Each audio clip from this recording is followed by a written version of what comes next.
अस्सलामु अलैकुम वरहमतुल्लाहि वबरकातुह। बिस्मिल्लाहिर्रहमानिर्रहीम। नहमदुहु व नुसल्ली अला रसूलिहिल करीम व अला आलिहि व अस्हाबिहि अजमाइन, अम्मा बाद। मोहतरम भाइयों, बुजुर्गों, दोस्तों, देखो, अभी असेंबली इलेक्शन के जो फॉर्म भरने की आखिरी तारीख थी वो ख़त्म हो चुकी है। फाइनल जो डेटा सामने आया है उसमें कुछ सीटें ऐसी है, जैसे औरंगाबाद ईस्ट की सीट है जहां से इम्तियाज़ जलील साहब खड़े हुए हैं, वहां से 110 लोगों ने फॉर्म भरा है। माजलगांव से ऑलमोस्ट 138 लोगों ने फॉर्म भरा है। बीड़ से 139 लोगों ने फॉर्म भरा है। ऐसे ही छोटे छोटे तालुकों से भी तकरीबन कहीं से 80 लोगों ने, 90 लोगों ने, 100 लोगों ने फॉर्म भरा है। अब यहाँ पे बहुत सारे लोग फॉर्म भरने वालों को ये कह रहे हैं कि ये बीजेपी के दलाल है, इनको अपोजिशन वालों ने पैसा दिया है ताकि इम्तियाज़ जलील साहब की सीट को गिराया जा सके, या फिर जहाँ से भी ये लोग खड़े हुए हैं। देखो, ये एक बहतान है, ये एक तोहमत है। जिस चीज़ का आपको इल्म नहीं है आपने ऐसा नहीं बोलना चाहिए। आपने देखे, आपको पता है, हमारी शरीयत के अंदर कुरान करीम में अल्लाह तबारक व तआला ने बार बार हमको इस चीज़ का हुक्म दिया है, ला यग़्तब बाज़ुकुम बाज़ा, तुम एक बाज की ग़ीबतें न करे। अब हमारे यहाँ पे ग़ीबत इतनी आम हो चुकी है। अच्छा, इसमें भी अल्लाह के नबी सल्लल्लाहु अलैहि वसल्लम ने अहादीस की रोशनी में भी हम देखेंगे इतना सख्त गुनाह है अपने सगे भाई के मुर्दार गोश्त को खाने जैसा ग़ीबत करने को कहा गया। ग़ीबत करने के ऊपर जो वाइदे है, तोहमत लगाने वाले को कहा गया अपनी सगी वालिदा से 70 मरतबा मुंह काला करने का गुनाह तोहमत वाले पर। वजह उसकी यह है कि जो चीज़ आपको पता नहीं है, जिस चीज़ का आपको इल्म नहीं है, जो आपने नहीं देखे हैं, गलत बात है इस तरीक़े से किसी पे भी तोहमत लगाना, किसी पे भी बहतान लगाना और मुंह खोल के ये कह देना कि इनको बीजेपी वालों ने पैसे दिए हैं या फुलानी पार्टी वालों ने पैसे दिए हैं कि इम्तियाज़ जलील साहब की सीट गिराओ या फुलाने साहब की सीट गिराओ, इसलिए इनको खड़े किया गया है। बिल्कुल गलत बात है। मैं कुछ फैक्ट्स के ऊपर बात करूँगा, ध्यान तवज्जो से सुनो। अब बाज़ जगहों पे लोग ये कह रहे हैं कि महाविकास आघाड़ी को नुकसान पहुंचाने के लिए इनको खड़ा किया गया। अच्छा, मुझे अब आप ये बताओ कि महाविकास आघाड़ी से पहले यानी 2019, ज़्यादा दूर नहीं जाना है हमको, सिर्फ पिछले इलेक्शन की तरफ जाना है।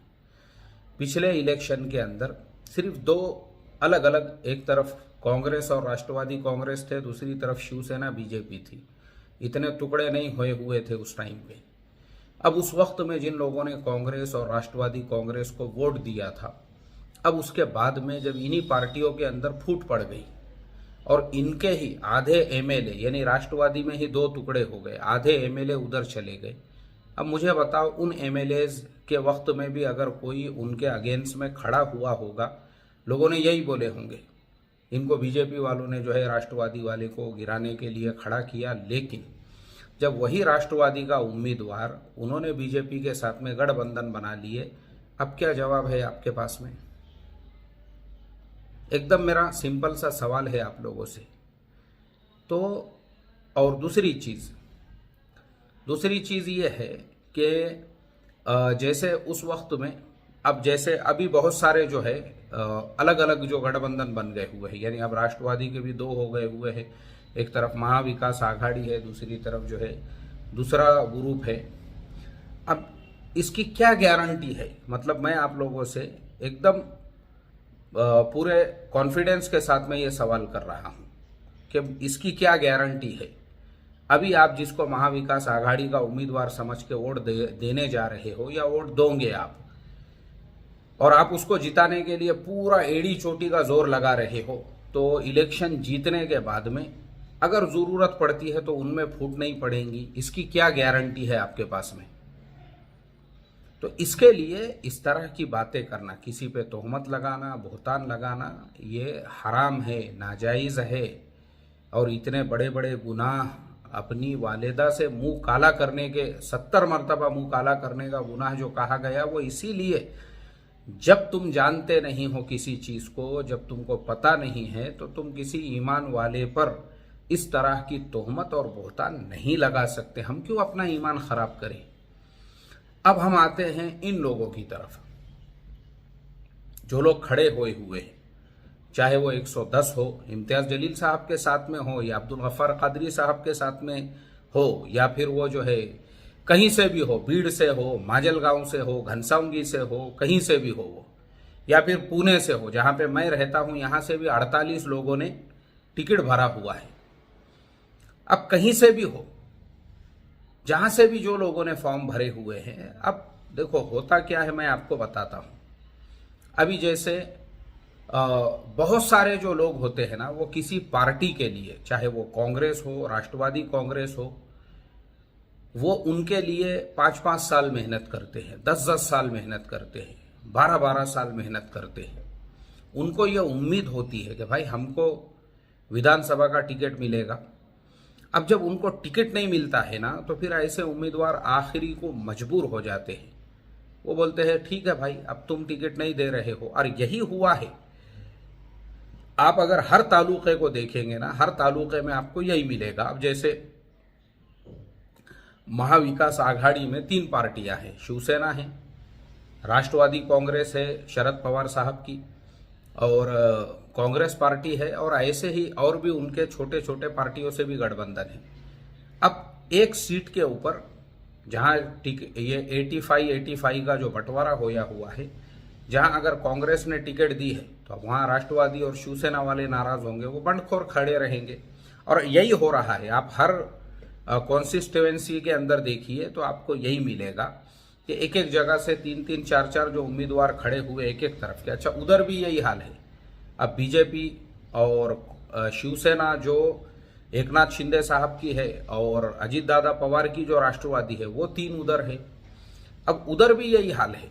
जहां पे शिंदे साहब की शिवसेना का उम्मीदवार है, तो अब वहां पे अजीत दादा पवार का उम्मीदवार नाराज है, या फिर जो है बीजेपी का उम्मीदवार नाराज है, तो वो उनमें से कोई ना कोई खड़ा रहेगा ही। ये होने वाला है, और हर तालुके में यही हो रहा है। ऐसे ही ये जो 110 उम्मीदवार अगर औरंगाबाद ईस्ट सीट से खड़े हुए हैं, या कहीं से भी, जैसे मजलेगांव, भीड़, कहीं की भी मिसाल ले लो, जितने लोग खड़े रहते ना, ये वो लोग रहते जो बेचारों को तकलीफ हुई रहती इस बात की कि भाई हमने पार्टी के लिए इतनी मेहनतें की, हमको तो कॉरपोरेशन का भी टिकट नहीं मिला था, हमको तो वादा किए थे कॉरपोरेशन का टिकट देने का, तो वहां पे भी नहीं दिए, तो इसके लिए हम खड़े रहते यहाँ पे। तो ये सारे जो लोग रहते ना, और इनमें कुछ लोग वो रहते जिन लोगों को ये लगता है कि भाई मैं भारत देश में रहता हूँ, मेरा संवैधानिक हक है इलेक्शन में खड़े रहना, इलेक्शन में वोट डालना। इसको मामूली चीज़ मत समझो आप, इलेक्शन में खड़े रहने को, इलेक्शन में वोट डालने को। आप भारत के नागरिक हो, यहाँ के मूल निवासी हो, इसलिए आपको ये हक मिला हुआ है। दुनिया में हर मुल्क में ये हाल नहीं है। बहुत अरब मुल्कों में ही देखिए, वहाँ कोई इलेक्शन नहीं होता है, ना कॉरपोरेशन का, ना विधानसभा का, ना लोकसभा का।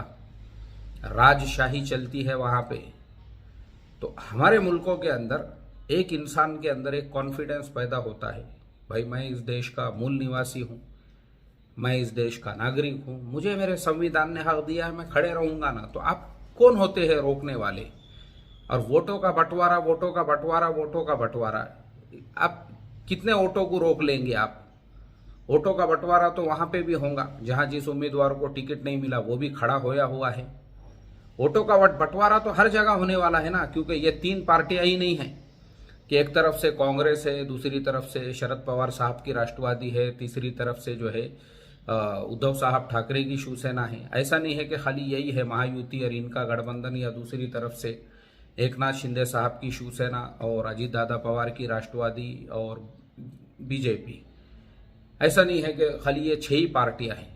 इनके अलावा भी अब MIM के भी उम्मीदवार है, समाजवादी पार्टी के भी उम्मीदवार है, बहुजन समाज पार्टी के भी उम्मीदवार हैं। ऐसे ही वो क्या नाम है, और एक पार्टी वंचित बहुजन आघाड़ी, उसके भी उम्मीदवार है हर जगह से। इन तीनों चारों के अलावा भी लोगों की अपनी भी पार्टियां हैं बहुत सारी, उनसे भी लोग खड़े हुए हैं, तो उनका हक है, ये संवैधानिक हक है, वोट तो बंटने ही वाले हैं। और हमने कोई ठेका गुत्ता, मैं बार बार ये बात बोल रहा हूं, आप समझ नहीं रहे हैं मेरी बात को। भाई मुसलमानों ने ही क्या गुत्ता और ठेका लिया हुआ है किसी को जिताने का? और क्या खाली मुसलमानों को ही फिक्र है वोटों के बंटवारे की? वोट तो बंटने ही वाले हैं ना। अच्छा चलो वोट नहीं बटे, मैंने जो पहले बीच में बात कहा था अभी वापस दोहराता हूं, चलो वोट नहीं बटे, एक मुश्त वोट दे के आपने एक उम्मीदवार को जिता दिए, वो जीत गया।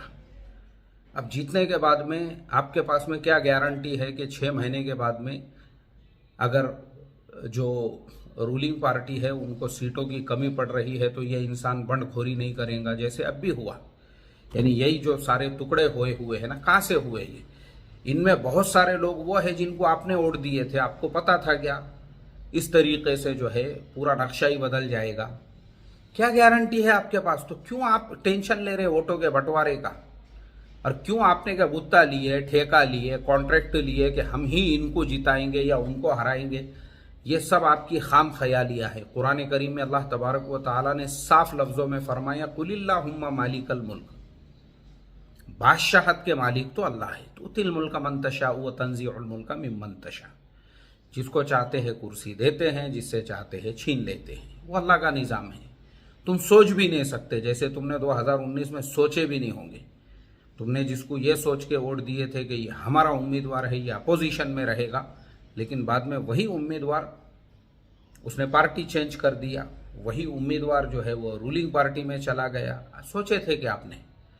तो ये सब अल्लाह ताला का निज़ाम है, होगा वही जो अल्लाह चाहेंगे, क्योंकि इतना खिचड़ा बन गया हुआ है। तुम कितनी भी स्ट्रैटेजी बना दो, कुछ भी कर दो, पूरा एक मुश्त सबने मिलके भी अगर एक उम्मीदवार को जिता दिए तो वो जीतने वाले उम्मीदवार की कोई गारंटी नहीं है। जिसको हमने 2019 में, खुद मैंने जिसको 2019 में वोट देकर जिताया था, आज वही उम्मीदवार दूसरे ग्रुप में गया हुआ है, तो मेरा वोट तो ज़ाय और बर्बाद हो गया। इसके लिए मैंने 2024 में यही सोचा, मैं तो उसी को वोट दूंगा। अब मुझे किसी की पड़ी नहीं है कि कौन सा ग्रुप जीतता है, कौन सा ग्रुप हारता है। तो फिर वापस उनके मुद्दे पे आते हैं, ये जो बंडखोर जितने लोग खड़े हुए हैं, जितने लोगों ने जो है अपना अपना फॉर्म भरा हुआ है, जैसे 110, 140, 138, ये सारे लोगों को मैं यही कहूँगा, बिल्कुल सही किया आप लोगों ने। हमने कोई गुत्ता ठेका नहीं लिया हुआ है। आपने खड़े रहे ना, आप भले आपको 50 वोट मिलो, भले आपको 100 वोट मिलो, आप में एक कॉन्फिडेंस आएगा कि आप इस देश के नागरिक हो, आप भी एमएलए के इलेक्शन को लड़ सकते हो। ये कॉन्फिडेंस आएगा आपके पास में, आपके अंदर में।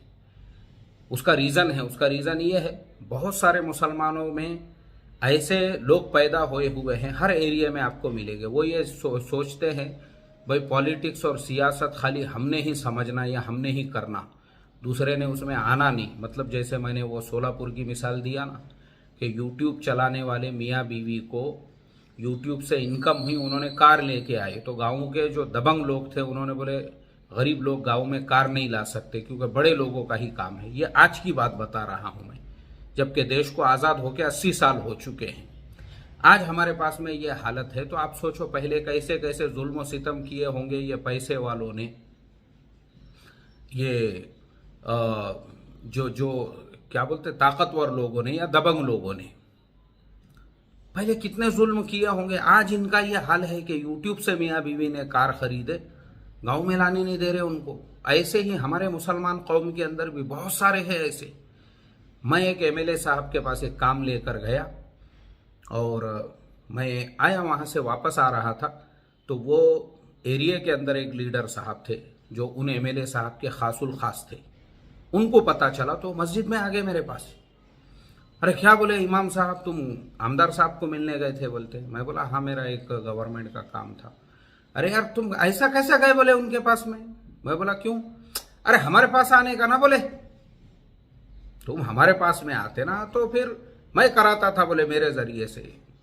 तो उनका जो लहजा था वो हमदर्दी वाला नहीं। एक तो लहजा वो होता है, अरे भाई तुम्हारा काम नहीं होगा वैसा, तुम मेरे साथ चलते ना मैं करा देता तो मुझे अच्छा लगता था। ये दादागिरी वाला अंदाज, अरे हमने ये एरिया की गुत्तेदारी लिए भी है ना, हम उनके नुमाइंदे हैं, तुम डायरेक्ट कैसा जा रही। तुम्हारी इतनी हिम्मत कैसी, तुम कैसे उनके पास में गए, ऑफिस के अंदर चले गए डायरेक्ट, तुम बात कर रहे, मतलब तुम्हारा मकाम बढ़ा रहे। अरे भाई, हमको तुम्हारे सिफारिश की ज़रूरत नहीं है, हमको आपके सिफारिश की ज़रूरत नहीं है। हम भी जा सकते, आमदार साहब ने, हम मुख्यमंत्री साहब, मैं दिल्ली को जाके आया, 7 राज्यसभा के मेंबर, 11 एमपीज और कई मिनिस्टरों के साथ में मैं बैठ कर आया। जो एमपी हाउस रहता वहाँ खाना खा के आया, 2 दिन रुक के आया। क्यों मैं नहीं जा सकता? मैं भी तो इस देश का नागरिक हूँ, मेरा संवैधानिक हक है वो। और क्यों किसकी सिफारिश लेंगे?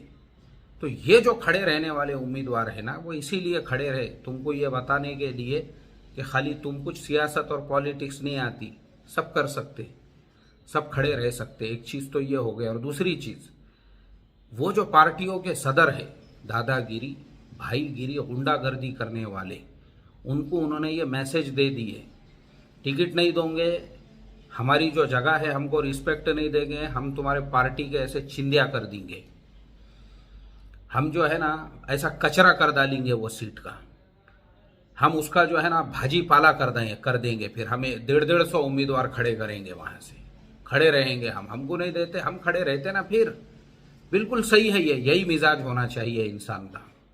क्यों किसी की गुंडागर्दी सहेंगे, क्यों किसी की भाईगिरी सहेंगे, क्यों किसी के लिए हम अपनी पूरी जिंदगी लगाएंगे? और जब इनाम बंटने का वक्त आ रहा है, शिरनी बांटने का वक्त आ रहा है, तो तुम अपने खानदान वालों को शिरनी देते, खाला का बेटा, फुप्पू का बेटा, मामू का बेटा, अपने बिरादरी का, तो फिर बगावतें होंगी, उसके बाद में बंडखोरी होंगी, फिर उसके बाद में मैदान जंग होगा, फिर उसके बाद में 3rd वर्ल्ड वॉर होगा, फिर उसके बाद में जो है घमासान होगा। क्यों? तुम्हारे अंदर अकरबा परवरी आ गई, आसाबियत आ गई। क्यों सहेंगे हम, क्यों बर्दाश्त करेंगे भाई? करेंगे बगावतें तो बिल्कुल सही है, मेरा 100% सपोर्ट है। 140, 138, 110 उम्मीदवारों को बिल्कुल सही किए तुमने, तुम्हारे पार्टी तक मैसेज पहुंचा दिए। अगर हमको हमारा हक नहीं मिला, हम भी खड़े रह सकते, फिर तुम्हारा पूरा गेम हम जो है ख़राब कर देंगे इंशाल्लाह। फिर बिल्कुल सही तरीक़ा है, ऐसा ही करना चाहिए। और मेरी दुआएं हैं उनके लिए, और इलेक्शन का रिज़ल्ट आने तक सारे बंडखोर उम्मीदवारों के लिए मेरी दुआएं रहेंगी। अल्लाह तबारक व तआला और बंडखोर पैदा फरमाए। अस्सलामु अलैकुम व रहमतुल्लाहि व बरकातुहू।